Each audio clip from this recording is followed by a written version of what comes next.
já chegou. Oi, Lulu. Vamos entrar. Pronto, eu enviei aqui a solicitação para ela. Daqui a pouco ela chega. Chegou! Boa noite, Lulu. Boa noite, minha linda. Como é que você tá, Cecinha? Tô bem, e você? Graças a Deus, tudo bem, meu amor. Tá me ouvindo direitinho, né? Tô sim, tudo ok. Você ouve direitinho?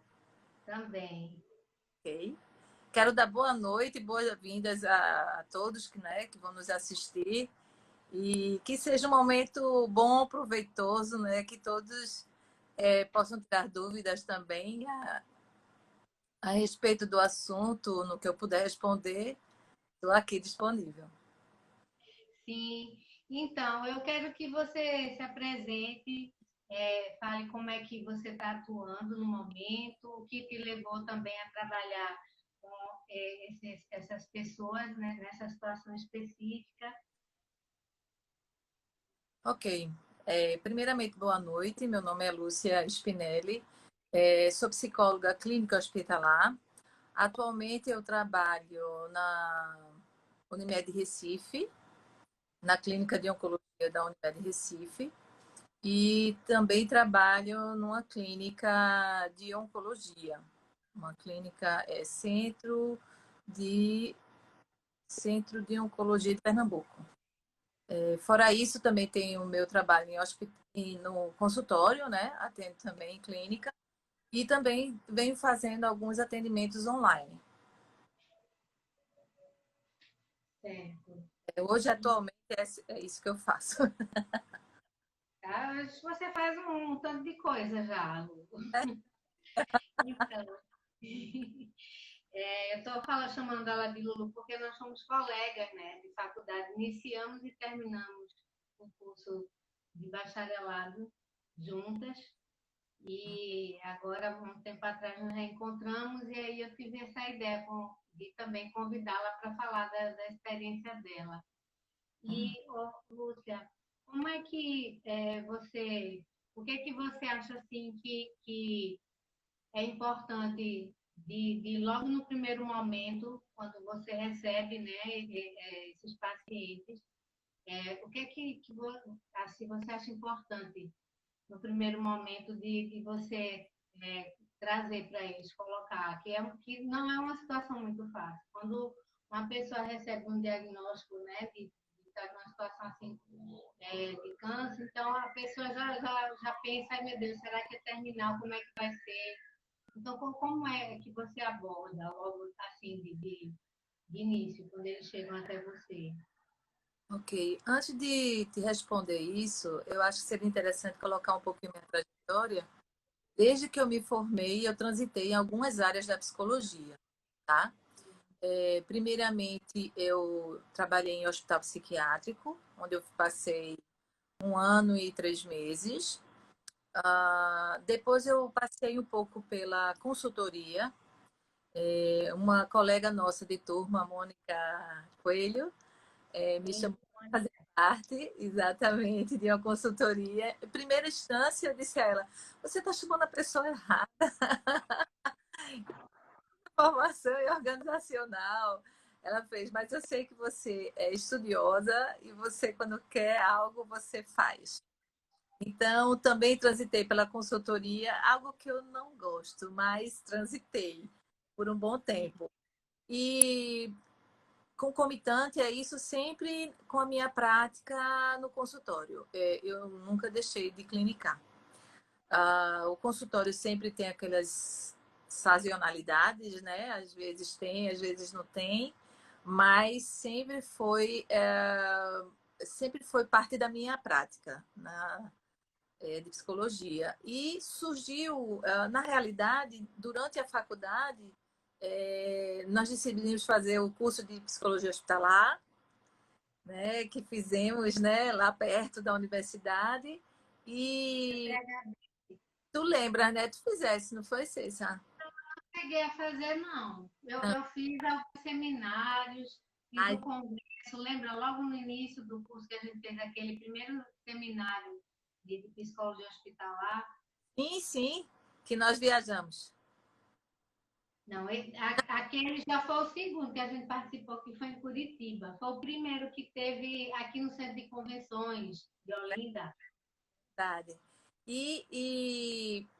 Porque quem fez, algumas pessoas da turma da gente, nós fizemos, né, juntas lá. Enfim, fiz até porque, como eu sempre tinha prometido a meu pai fazer medicina, terminou que eu disse, não, deixa eu fazer a especialidade hospitalar para ver se pelo menos ele se alegra um pouquinho, né? Mas, assim, eu só fui trabalhar mesmo em hospital a partir de 2007. Hoje, Sim, faço 13 anos que estou na rede da Unimed Recife. Primeiramente, meu contato era com pacientes de uma forma de doenças gerais. E 5 anos após o meu ingresso na Unimed, fui convidada a trabalhar com a oncologia, né, com pacientes oncológicos. A princípio, me assustei um pouco, né, porque sempre é impactante, né, a questão da oncologia. Mas depois eu adorei. Aliás, eu amo. agora eu quero saber, por que de repente você começou a amar? O que é que despertou seu coração aí? Porque o que é que acontece? Os pacientes, eles estão tão impactados, eles vêm tão assim impactados com a notícia do câncer, né, da doença em si, a família também que adoece junto com esse paciente, que a questão da gente dar esse apoio, né, como psicólogo, dar esse apoio para essas pessoas é imprescindível. E é engraçado como eles chegam tão, vamos dizer assim, não só debilitados, alguns debilitados pela doença, mas também debilitados emocionalmente, né, sobre todos os aspectos. A primeira coisa que eles pensam é que vão morrer, né? A gente, da psicologia, a gente tenta desmistificar esse momento e trabalha junto com eles a ressignificação deste. Esse é o principal trabalho da gente como psicólogo hospitalar e no trabalho com pacientes oncológicos. É claro que alguns deles já chegam com a doença bem instalada, bem avançada, mas mesmo assim a gente tem como trabalhar, inclusive a aceitação do momento vivido e também do desfecho, que seria a morte, né? Sim, E em alguns momentos, assim, eu consigo trabalhar a morte com esses pacientes. Posso dizer que foram poucas vezes, porque nem sempre eles estão. Veja bem, é um momento de sofrimento, né? E nem sempre eles querem tocar na ferida narcísica que é a morte. Né? sim, Então, a gente, de alguma forma, eu tento enveredar e dar esse apoio, o suporte, que esse é meu principal papel com eles, na verdade. E assim, sim. estou fazendo o meu trabalho com eles. Alguns eles não aceitam até o papel do psicólogo. Alguns não querem, não aceitam. Né? Eu sempre digo a eles É que uma eu negação, né, também, é uma defesa, né, uma deles. defesa, claro, né? Faz parte, eles não querem tocar naquele assunto, porque acham que eu só vou falar sobre isso, sobre a morte inerente no processo. Mas, na realidade, trabalhar esse assunto foram poucas pessoas, né? Teve poucos pacientes que chegaram para mim e disseram assim: olha, doutora, eu só quero uma coisa, eu só não quero sofrer, eu não quero sentir dor. Né? E eu acolho essa demanda e trabalho isso também com a equipe, porque muitas vezes os pacientes acham que já estão perto de morrer, mas nem sempre ocorre dessa forma, porque hoje em dia nós temos a medicina está muito evoluída, então os remédios que estão implicados, imbricados no processo do adoecimento deles, ou seja, hoje existe mais de 3, 4 linhas de tratamento para o paciente oncológico. Fora isso, também tem os off-labels, que eles também, é, outrora, sempre usam quando é necessário, quando o paciente tem condições de dar continuidade ao tratamento, né? Então, assim, todo esse trabalho é feito em equipe. A gente, enquanto equipe, a gente se reúne, Equipe multidisciplinar, então. disciplinar, Além do médico, do psicólogo. psicólogo, nutricionista, enfermagem, farmácia e os médicos. Então, estamos sempre nos reunindo. Toda semana nós temos essa reunião lá no hospital, que é uma reunião riquíssima, onde a gente troca ideias, onde nós colocamos assim, o que é que a gente pode fazer pelo paciente. Eu coloco as minhas impressões, né? As impressões que eu tenho desse paciente, da minha área, e coloco qual seria importante, sim, dar continuidade a um tratamento, explicar também. Nós fazemos aquela reunião de chamava de comunicação difícil, mas que hoje tem outro nome, eu não me recordo. Mas são reuniões que a gente faz com os familiares, Sim. pacientes, né? Onde eu deixo também muito claro para eles que estou lá sempre. Eu atendo eles, tanto os pacientes, tanto no ambulatório que nós temos lá no hospital, como também na ala, quando eles se internam. Então, o meu Sim. trabalho abrange 2 momentos de vida deles, né? E fora isso, as intercorrências, né? Os percalços, ou vamos dizer, auguras do tratamento, que muitas vezes a quimioterapia impõe ao paciente. Eu não entendi o que é o que você falou agora por últimas vezes. A fisioterapia. Não, não. Quando nós estamos tratando desse paciente, Sim, eles passam por percalços pela sim. própria quimioterapia, que tem alguns Ah, entendi. Sim, sim. Porque às vezes é doloroso, né, Lu? Às vezes precisa amputar algum membro, alguma coisa, né? Aham. De uma forma geral, eu costumo colocar para os pacientes o seguinte: eu costumo alertá-los de que o tratamento oncológico é um tratamento holístico. Por que que eu coloco isso? Porque Sim, sim. não é só, eu até brinco com eles, ó, não adianta só tu chegar aqui no nosso serviço, colocar o bracinho ou apresentar o catéter implantado para receber a quimioterapia. Você Sim, precisa, em casa, ter condições de um bom humor, um bom enfrentamento, aceitação da doença, precisa ter uma boa alimentação, né? Tudo isso faz parte do tratamento, né? E eu coloco para eles que a aceitação, que é uma parte difícil, mas é a parte mais importante para o enfrentamento.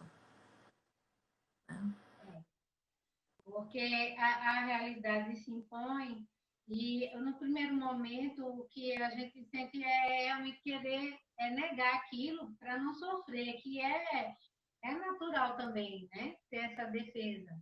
Mas aí é também que entra a intervenção, no caso, né, do psicólogo, para lembrar que para a pessoa poder superar aquilo, ela precisa aceitar que está com aquilo, que é para poder fazer essa superação. Verdade. Deixa eu tirar o óculos para ver se eu consigo. Acho que dá. Vê só, quando Agora, sim, eu sempre coloco para eles o seguinte, né? Eu sempre gosto de fazer analogias. Eu digo sim, assim, se você passa por uma situação que você aceita, você passa por ela muito bem, obrigada. Então, vamos dizer assim, aceita. Existe até essa frase dos adolescentes, que é maravilhosa, mas eu acho que eles não têm ideia da profundidade da frase, que é aceita que dói menos. é, Quando a gente aceita pelo que está passando, então a gente entende que existem algumas sintomatologias que são advindas desse processo do tratamento, né?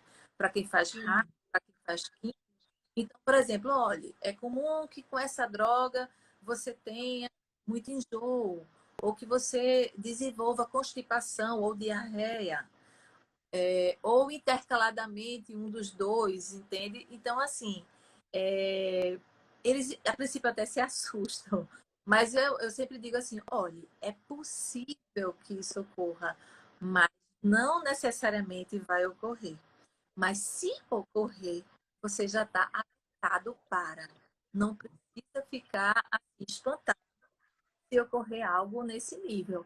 Mas, assim, eles começam a compreender que eles podem ter isso. Mas eu consigo, assim, eu vejo muitos pacientes, quando eles enfrentam, quando eles aceitam a situação, eles praticamente não têm efeito colateral. É incrível como isso aqui comanda tudo. Aí, qual a sua hipótese para isso acontecer?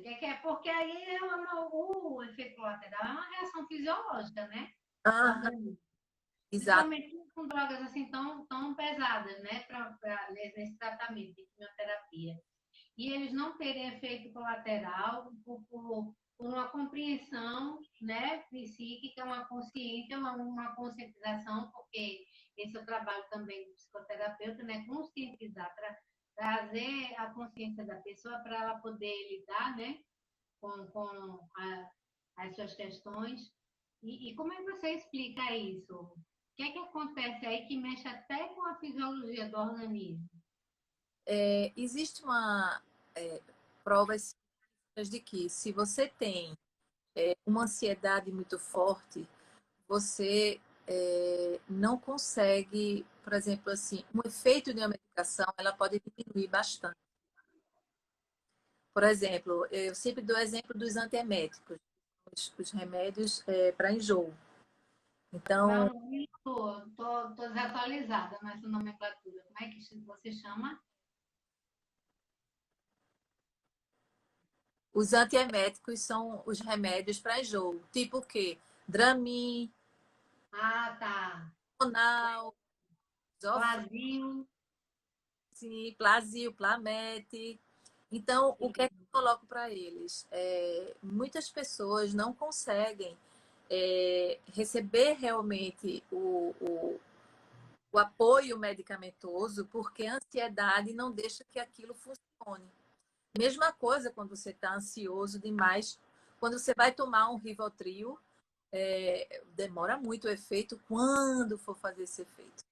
Né? Então, Sim. a qualidade dos teus pensamentos, a qualidade é, dos pensamentos, de como você realmente enfrenta uma determinada situação, para mim ela é mister no desenvolvimento de sintomatologias e de efeitos colaterais dessa quimioterapia. Costumo dizer muitas vezes, né, eu tinha um paciente que a quimio dele era bem forte, né? E ele entrava sorrindo e saía sorrindo. E eu brincava com ele, eu disse, criatura, tu tem um humor melhor que o meu, como é isso? E ele dizia assim, simplesmente, bem, eu estou me tratando e eu estou feliz, né? O que E muitas o vezes, que está fazendo aí ele se encantar nesse processo? porque ele simplesmente via a quimioterapia como uma aliada à sua saúde, Sim. entendeu? Ele sabia que ele tinha uma doença grave, mas mesmo assim ele confiava no processo do tratamento, né?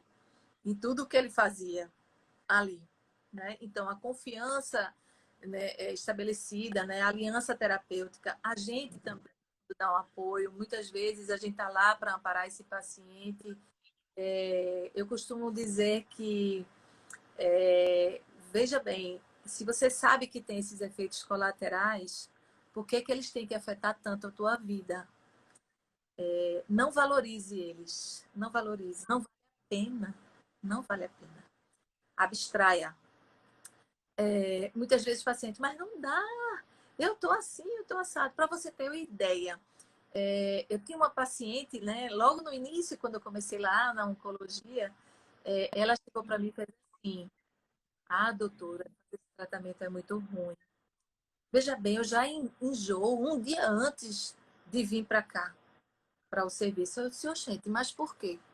Você toma alguma prequetê, alguma coisa assim? Ela fez, não, doutora, é que vem logo o pensamento que a partir de amanhã eu vou enjoar. Eu, oi? Não, vamos melhorar essa história, vamos ver o que a gente pode fazer sobre isso, né? E aí eu fiz também uma formação em TCC, Terapia Cognitivo e Comportamental, que me ajuda Sim, bastante a aluno, né? Então, eu coloco a questão do... Eu trabalho os pensamentos automáticos, né? É o que ela teve. Vinha logo esse pensamento de que a partir do dia que ela fizesse a quimio, ela ia enjoar. E eu coloquei para ela a técnica de distração da mente. E sim, como é essa técnica, Lulu? a técnica de distração da mente consiste em, quando vierem pensamentos ruins, chatos, negativos, pensamentos ansiogênicos, que a pessoa coloque qualquer outro pensamento no lugar. Qualquer outro. Não fica dois pensamentos ao mesmo tempo na cabeça da gente, não. A gente pode até desempenhar duas funções ao mesmo tempo, né? Mas Sim, a atenção é seletiva. Por isso que a gente não pode dirigir e atender o celular, porque a atenção fica seletiva. Mas só fica um sim, pensamento na nossa cabeça de cada vez. Então eu coloco para eles. E para auxiliar com relação a essa técnica, eu sempre pergunto, eu faço uma anamnese com eles, uma pequena anamnese, uma pequena entrevista, onde eu sempre faço algumas sensibilizações nesse primeiro encontro com o paciente. Então eu sensibilizo sim, a terem um hobby, né? O hobby é extremamente importante, porque quando você desempenha algum tipo de tarefa, algum tipo de atividade, o pensamento fica ligado àquilo e você não fica pensando na doença. Não é verdade? Então, sim. isso ajuda bastante para eles, né? E é essa paciente que eu pedi, né, que eu disse, faça essa técnica. A princípio, ela não acreditou. E eu gosto de brincar com meus pacientes. E eu digo assim, olha, eu aposto 3 terrenos com você. Eu estou apostando 3 terrenos. Aí ela chegou e disse, tá, doutora, vamos ver. Aí eu fiz, olha, você não está fazendo nada, então pelo menos faça isso, diga esses pensamentos da sua cabeça. Tá.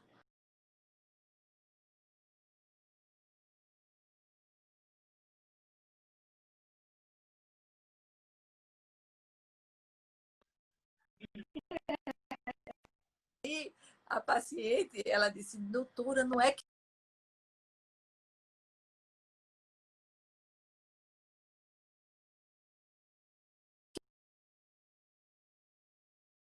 usar a nossa mente a nosso Sim. favor.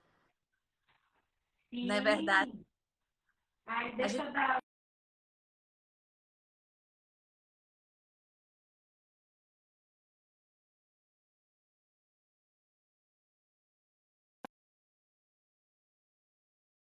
que você está tendo alguns probleminhas.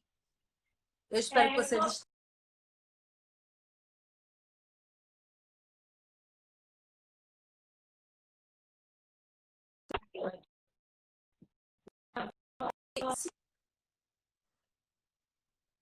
tô, tô fixando aqui o celular para facilitar. Ah, tá, ok. Beleza.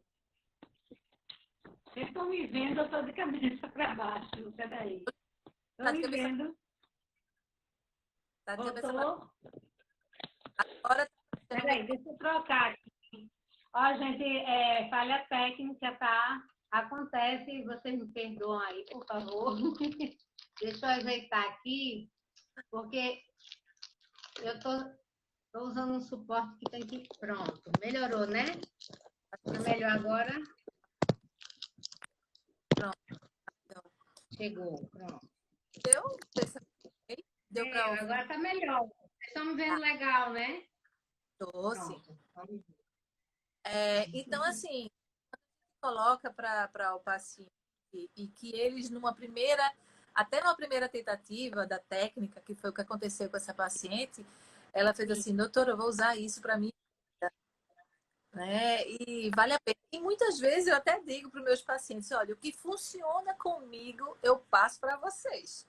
Comigo não tem essa, não. Eu não Então, guardo segredo. Eu que experiência, podem confiar, porque eu passei e consegui, né? Assim, É, E, tipo assim, eu coloco para eles dessa forma. Olha, antes dessa técnica de distração da mente, a minha cabeça era povoada sempre, ou seja, a minha ansiedade, ela me consumia. E depois dessa técnica, ela já não me consome mais. Entende? Porque a gente consegue driblar. Não fica mais nada no meu pensamento que eu não queira. E se eu precisar, eu simplesmente boto no meu celular, que é como é o nome? Meu HD externo, e peço para ele me Pronto. E dar aquela é isso mesmo, eu faço isso com o meu também. verdade. Então, assim, isso ajuda bastante.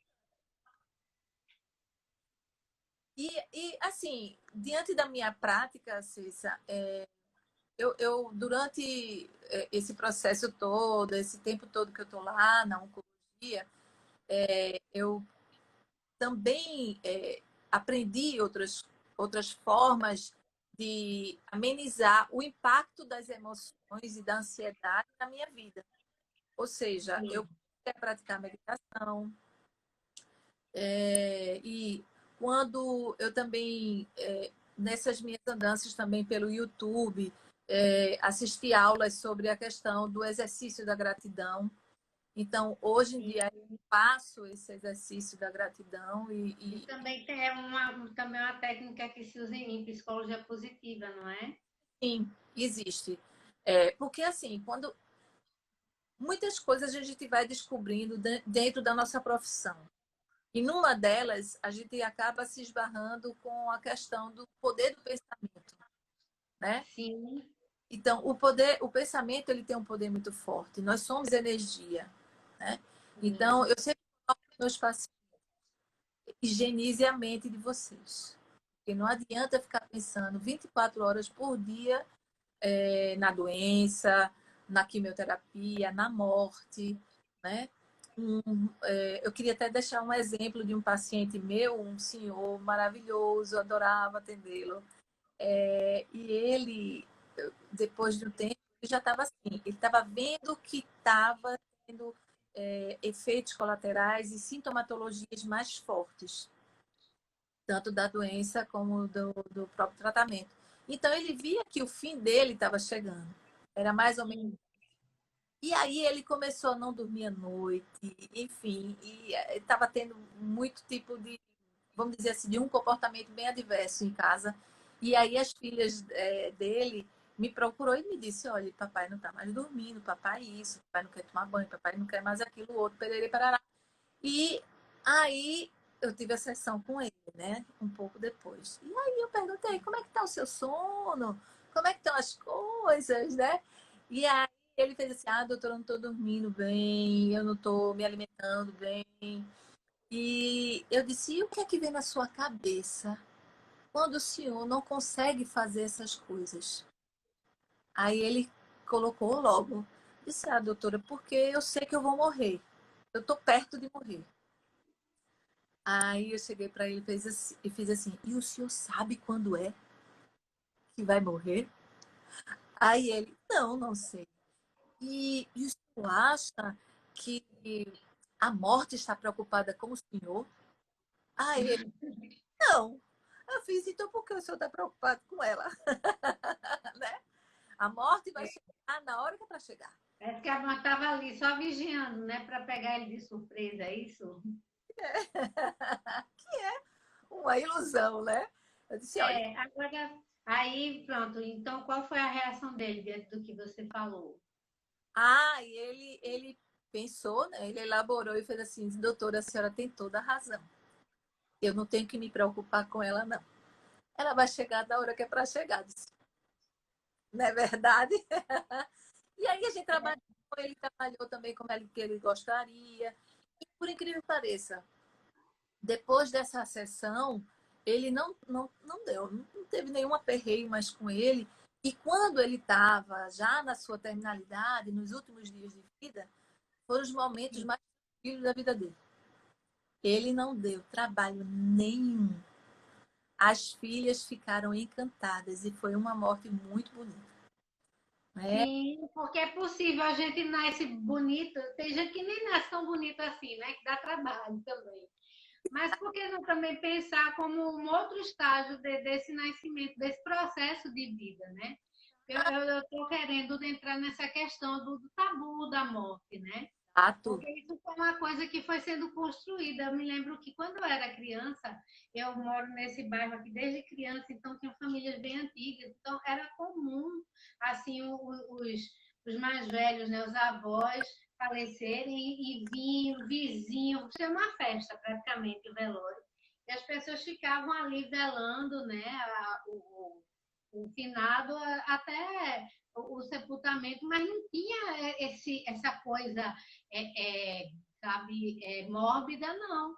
Era uma coisa normal, assim, e era um motivo de reunião, de união. Então, era uma coisa positiva. As crianças brincando ao redor do caixão, os netinhos, eu também, eu me lembro, um vizinho nosso, um senhor já, né, já era avô, já tinha cumprido a vida dele.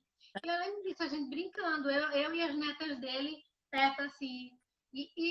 Com o tempo isso foi mudando, as pessoas, ninguém fala, sabe? Não, eu quero ir logo para o velório do cemitério, não quero morrer em casa, e aquela coisa, aquela negação. Então foi um tabu que foi sendo construído na nossa cultura brasileira, porque era comum que a gente descende, tanto os indígenas como os portugueses e também os africanos tinham uma relação mais positiva com o morrer, né? E todo um ritual assim. De repente isso ficou uma coisa assim trágica, que é um fenômeno natural. E isso intensifica a dor, né? Também eu me lembro que naquele primeiro congresso que a gente fez, no Centro de Convenções de Psicologia Hospitalar, se tratou muito disso. Eu mesmo que toda vez que falava, me dava um frio na barriga, porque eu já estava ficando com medo, assim, também, a morte também para mim estava sendo um tabu. Uhum.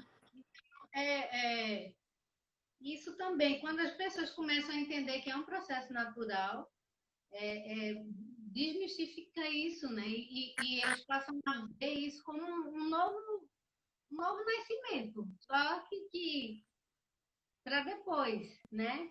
A gente vem para a Terra e aí a gente sai dela também. Exato. Né? Depois que eu comecei a trabalhar com paciente oncológico, aliás, antes disso, é interessante como o tema morte sempre foi encantador para mim. Eu lembro muito eu conversando isso com minhas avós, minha tia-avó, e aí chegou a minha tia, a irmã do meu pai, e disse: que conversa mórbida é essa? E eu fazia assim: mas meu Deus, a gente não vai morrer? Um dia a gente não vai morrer? Então por que não falar disso abertamente? Por que tem que ser algo tão escondido? Tem que ser algo tão mascarado, né? Então a criança não pode saber que o avô morreu, ou não pode isso, não pode aquilo, suprimindo informações daquele ser, daquela criança, né? Que não entende. E como tem de tantas formas a gente pode falar isso para uma criança, né? Algumas pessoas falam, olha, seu avô virou uma estrelinha, né? Então, assim, é colocar que nós somos energia, então a gente vai virar alguma coisa, se é estrela, se é pó das estrelas, mas a gente vai ser alguma coisa, né? Quando a energia sair desse corpo aqui. Então, Sim, a gente precisa entender que, como é que eu posso dizer? A morte como processo natural da vida. E quando um paciente oncológico chega em sua terminalidade, esse suporte, esse apoio que a gente dá lá nesse momento, né, é fundamental, é que para que ele não sofra, está lá junto com ele, o familiar está junto com esse paciente. E ser um momento, vamos dizer assim, que é doloroso, mas que não precisa ser é, infinitamente é, ruim, não precisa ser ruim, né? Então, assim, eu sempre coloco isso, eu sempre tento, inclusive quando os pacientes já estão no processo do morrer, né, nos últimos momentos, eu sempre visito muito o leito deles, para saber sim. se a respiração não está cansada, se há um equilíbrio, se há uma homeostase desse paciente nesse momento. Eles precisam disso nesse momento, na realidade, é estar tranquilos para enfrentar esse momento da morte. Então, assim, é um momento que eu acho bonito, eu não consigo achar feio, não. Eu acho muito bonito eles estarem lá com a família deles e alguns pacientes dão a mão do paciente, né, o acompanhante, e é uma coisa bonita, né? Eu lembro de paciente, tem histórias incríveis lá no hospital, né, de um paciente que ele queria, eu dizia assim, olha, era câncer de pulmão, e aí eu dizia assim, olha, precisa iniciar essa sedaçãozinha, que é para poder ele tendo conforto. Não pense que essa sedação vai, buf, a pessoa vai. Não, a pessoa ela vai entrando nesse processo da sedação, para que eles fiquem tranquilos, sem nenhum esforço na hora da morte, né? Porque os órgãos vão falhando e tudo mais. E tem paciente, teve um paciente, esse específico, que não aceitou. E eu preocupadérrima, e eu fazia assim, pelo amor de Deus, não pode ser assim. Ele não aceitou a sedação. Não. E ele era um músico, e ele criou música até o último momento, até o último suspiro, e ele não queria ser sedado. E aí a gente teve que respeitar mesmo, se ele queria esse processo dessa forma, mas foi uma coisa muito, assim, um tanto quanto sofrida, mas foi bonita, porque ele fez aquilo que ele quis fazer.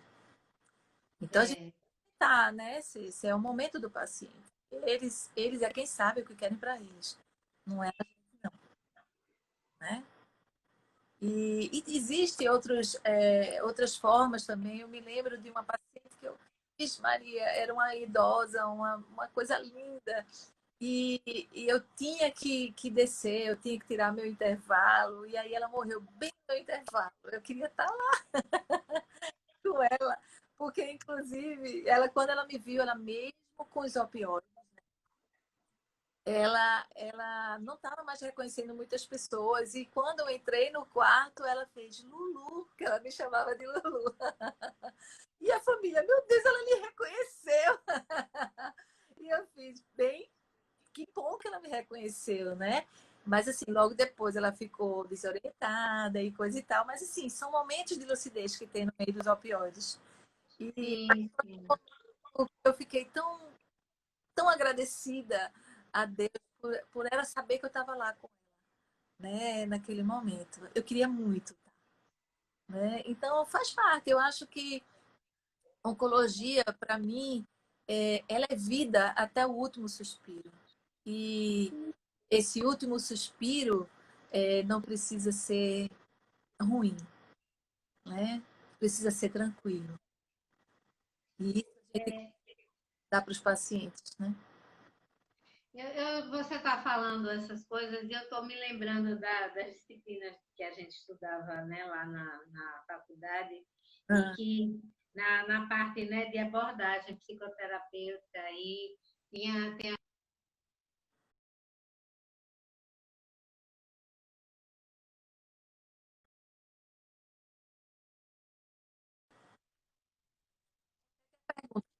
com as suas questões, com seus conflitos, a partir de que eles vão se apresentando, né, naquele processo de figura fundo, até que chega aquele momento da homeostase. Lembra disso?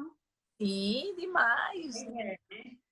Aí, justamente, você percebe que isso acontece, né, com relação a esses pacientes que passam por esse movimento de tomada de consciência e a negação, depois se conseguem, né, se abrir ao processo, aí tem a tomada de consciência, e aí eles começam a ver um outro sentido para a vida deles, até que quando chega, né, nesse ponto, né, o grande finale, aí você percebe que existe essa homeostase presente também Em alguns, na deles.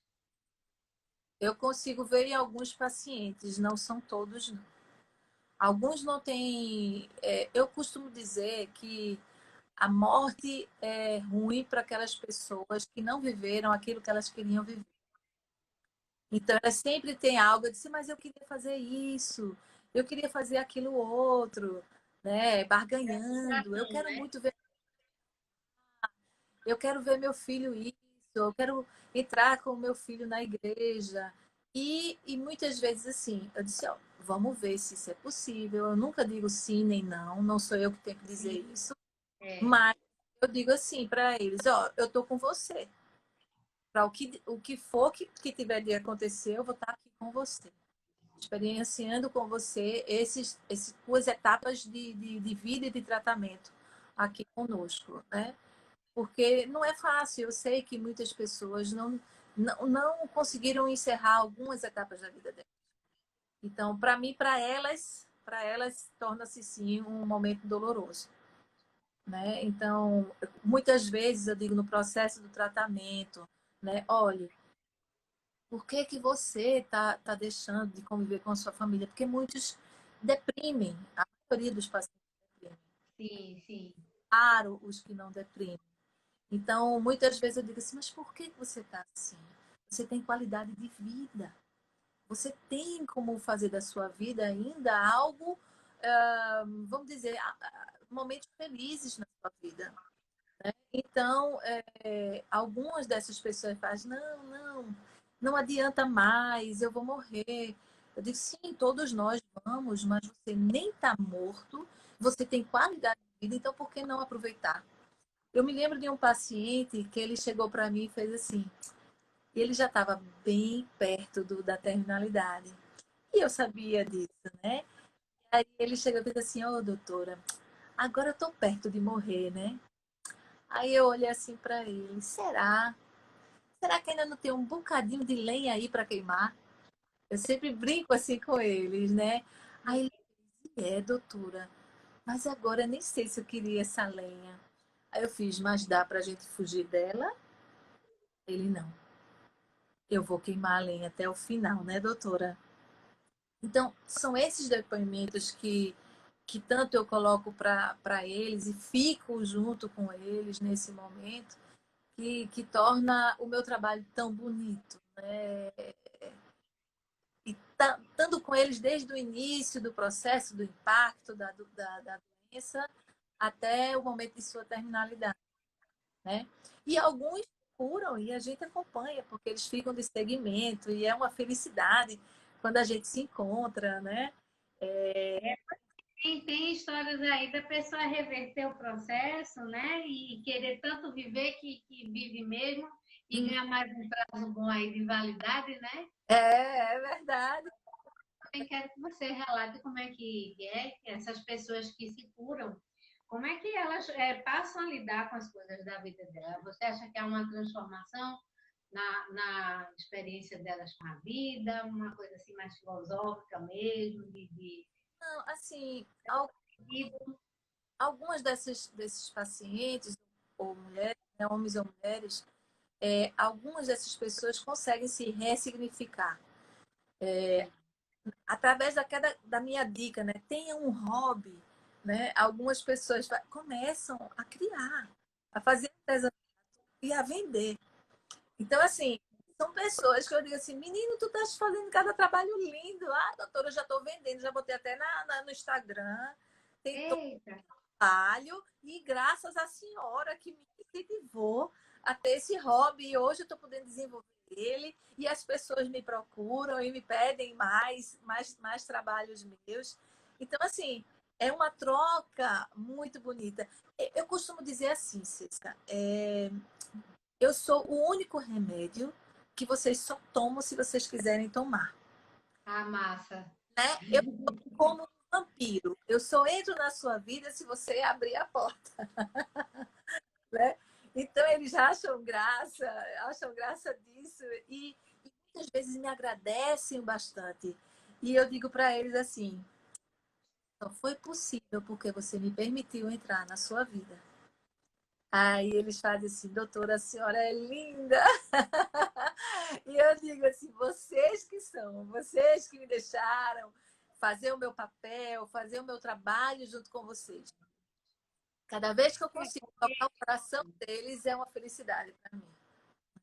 Sim, porque justamente a beleza do processo psicoterapêutico é justamente esse, que é esse diálogo, né, que acontece entre o paciente e o terapeuta e o entrelace, né, de experiências também, porque no caso do psicoterapeuta, ele vai servir ali de um filtro, né, para a pessoa poder é, encontrar, né, encontrar maneiras de lidar com as situações de uma forma mais útil para ela, né?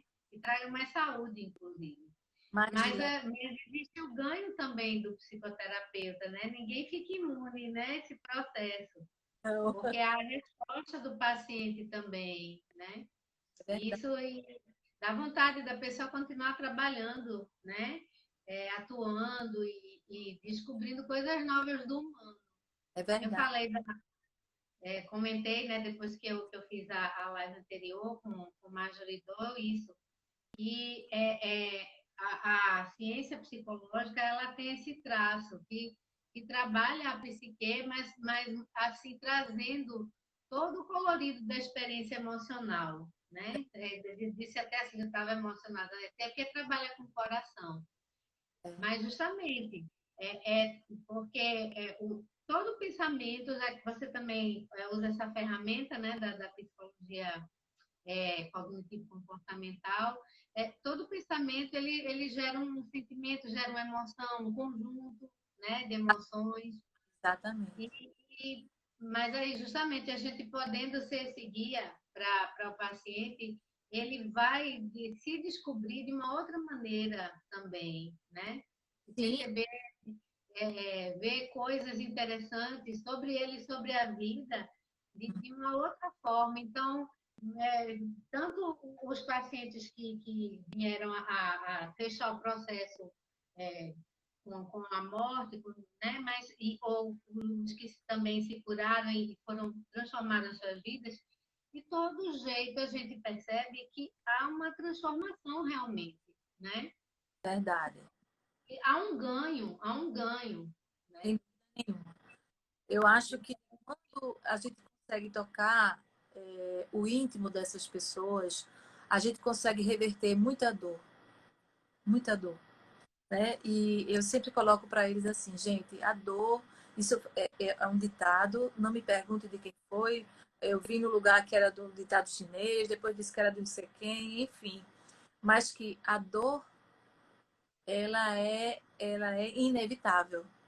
O sofrimento é opcional. Eu acho que quando a gente descobre isso, a gente consegue enfrentar qualquer coisa na vida da gente.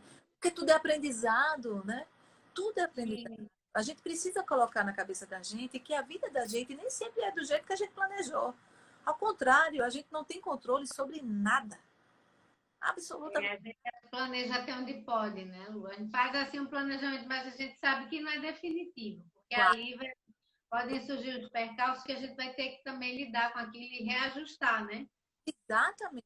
Tu estás entendendo? Muitas vezes o paciente faz assim, porque eu tenho fé que vai ser minha última quimioterapia. Eu disse, tudo bem, continua pensando assim. Mas se não ocorrer dessa forma, vamos ressignificar esse momento. Espero que não aconteça dessa forma, mas se acontecer, você está sabendo o terreno que você está pisando, do que pode acontecer, o que não pode acontecer. Então vamos em frente. O que importa é que a gente sempre siga em frente, buscando o nosso melhor dentro de um processo de adoecimento, né? De um processo em que pode sim combinar com um desfecho, com a morte, ou simplesmente você consegue manter um controle sobre a doença e segue sua vida vivendo normalmente, né? Hoje em dia a medicina está muito avançada e a gente tem muito sucesso na oncologia, né? Eu Sim, costumo brincar com os pacientes que hoje em dia está difícil morrer, né? Hoje está difícil morrer.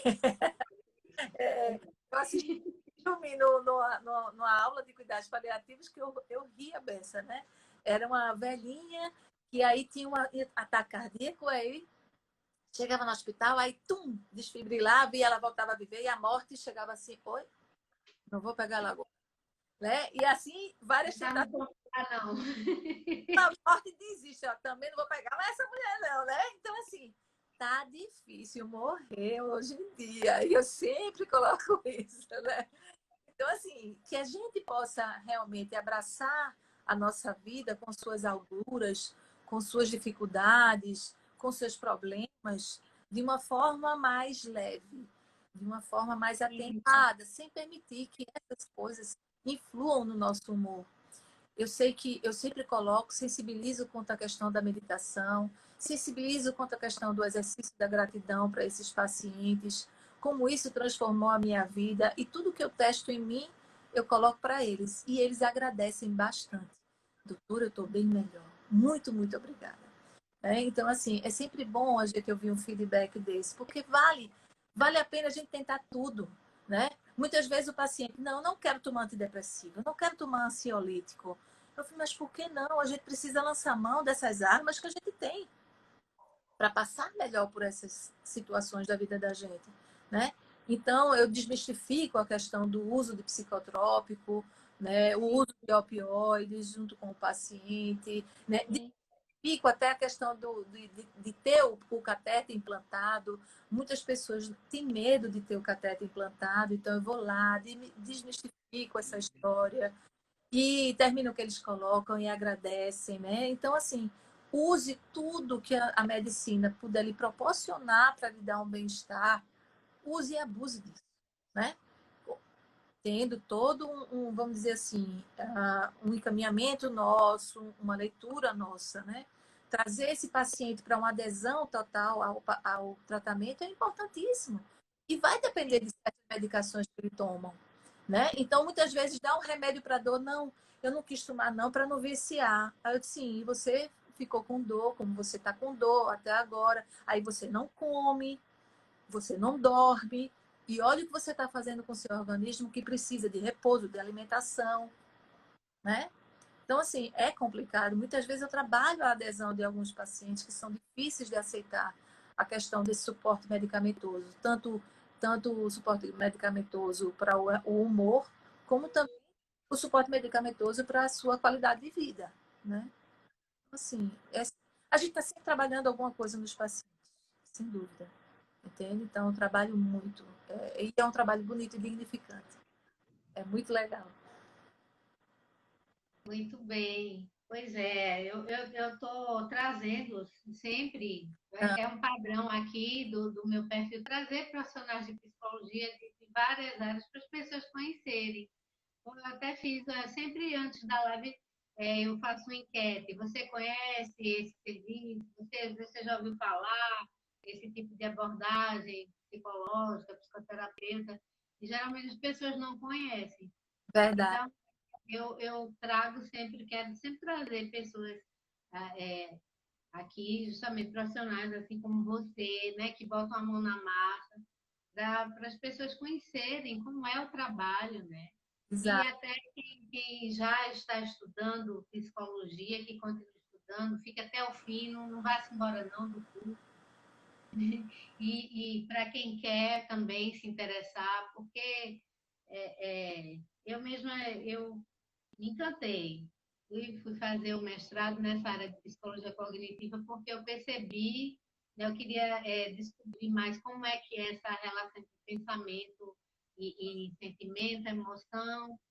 Aí fui buscar, gostei. Conheço algumas pessoas que são psicólogos clínicos que fizeram também o mestrado nessa área e eles também sentiram assim mais uma ferramenta para eles ampliarem, né, a compreensão deles Verdade. do Eu queria deixar processo terapêutico.